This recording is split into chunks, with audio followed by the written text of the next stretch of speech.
May mga gusto lang po akong i-clarify doon sa mga interviews at mga sagot ng nanay ko po sa mga interviews niya po. Unang-una po yung 70K na incentives po na sinasabi niya from World Championships 2021 po. Unang-una po 2022 po yun. At hindi lang po 70K yung na-receive ko po doon. Alam ko 6 digits po yun. Dahil dalawa po yung nakuha kong medalya. After nun, mga bandang December, umuwi ako sa Pilipinas. Nakikita kami ng mama ko. At hindi niya sa akin sinasabi na na-receive niya na pala yung incentives ko from World Championships. Hindi ko pa po malalaman na na-receive niya na po yung incentives ko kung hindi ko pa po hinanap. Never ko na po na-receive yung incentives ko po na yon. At never ko na rin naman po na hiningi yun sa kanila. Binigay ko na at wala na po yun sa akin. Ang sa akin lang naman, gusto ko malaman kung saan napunta yung incentives ko po na yun. Yung principle po kasi dito wala po sa liit o laki ng amount po na incentives po na ginalaw niya. Kundi po sa pagtago at paggalaw niya nang wala ko pong consent, yung pinapoint ko po sa kanya.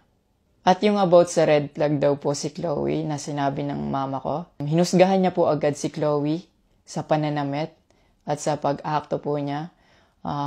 Magkaiba po ng kinalakihan. Unang-una, lumaki si Chloe sa Australia at ayun yung nakagisnay niyang culture. At ibang-iba po talaga sa Pilipinas kung paano tayo gumalaw, magsalita o manamit po. At yung about po sa yung mauubos po yung anak ko, nasabi po ng mama ko. Unang-una po si Chloe po may sarili po siyang income.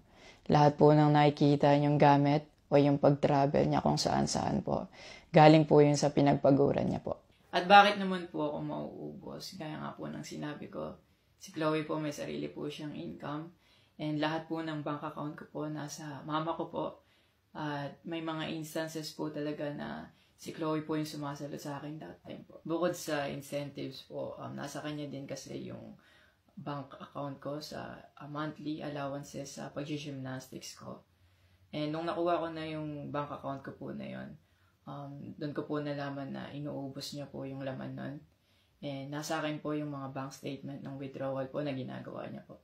Sabi niya pa nagsimula daw yung hindi namin pagkakaintindihan dahil kay Chloe daw po. Opo, totoo po yun.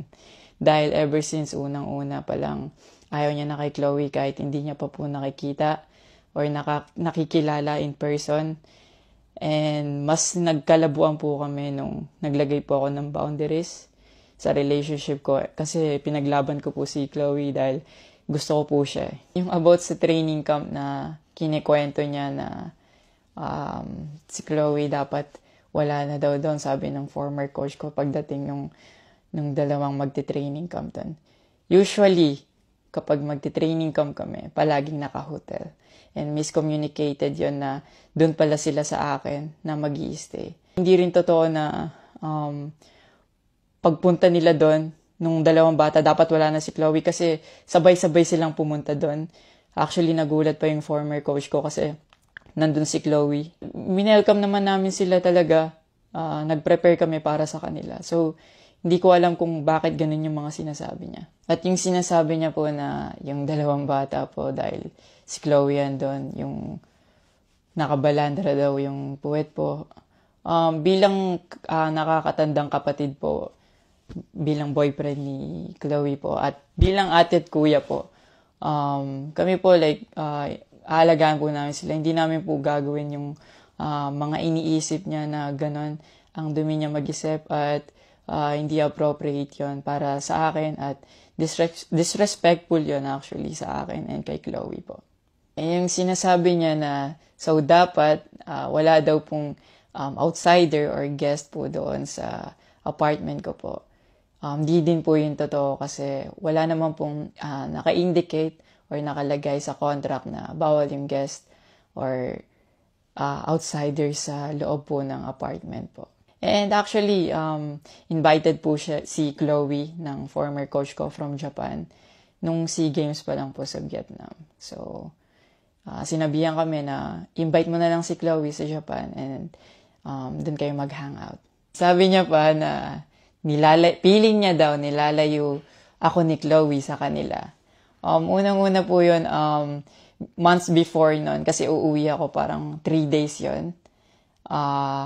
Sinabihan ko na sila na mag-i-spend time ako kay Chloe. Nagpunta kami sa Baguio.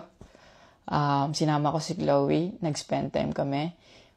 Nakikipaghalubilo naman po kami. Hindi naman ako nilalayo ni Chloe.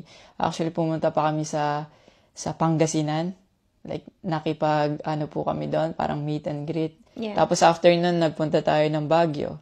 And then, ikaw pa nga nag-aya na yung sa bike. Yeah, because we didn't tayo. know what to do Yeah. after nung kumain, because they were like, oh, what do we do? I was like, oh, let's go sa Burnham Park. Yeah. So that we can take the little kids to go biking. Yeah. So I'll just attach a screenshot of me saying sorry at that time if they felt left out when we were all hanging out sa Baguio. So you guys can just pause and read. Actually, nagkita po yung mama ko and yung family ni Chloe twice po. And then, yun, nag-usap po sila. And the last resort, my family made a group chat Yeah. na kasama everybody involved because my family wanted to address kung ano yung issues ni mom mo towards me. Yeah, kasi marami na siyang pinopost. Yeah, madami na siyang pinopost. And even though my family knew na madami na siyang pinopost, my family still welcomed them, treated them with respect, and with no judgment na pinaringgan nila yung side ng mom mo, what she had to say about me and our relationship.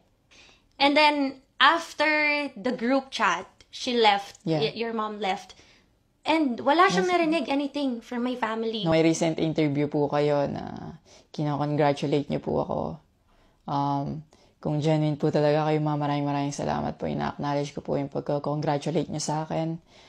Pero nagpa-flashback pa rin po talaga yung masasakit niyong sinabi sa akin at yung mga hindi niyo pag-wish well sa akin. Like, tumatatak po yan sa akin talaga. Ang message ko po sa inyo na mag-heal kayo, mag-move on, at napatawad ko na kayo long time ago po. Pinagpipray ko na maging safe kayo palagi at nasa maayos kayong kalagayan dyan lahat.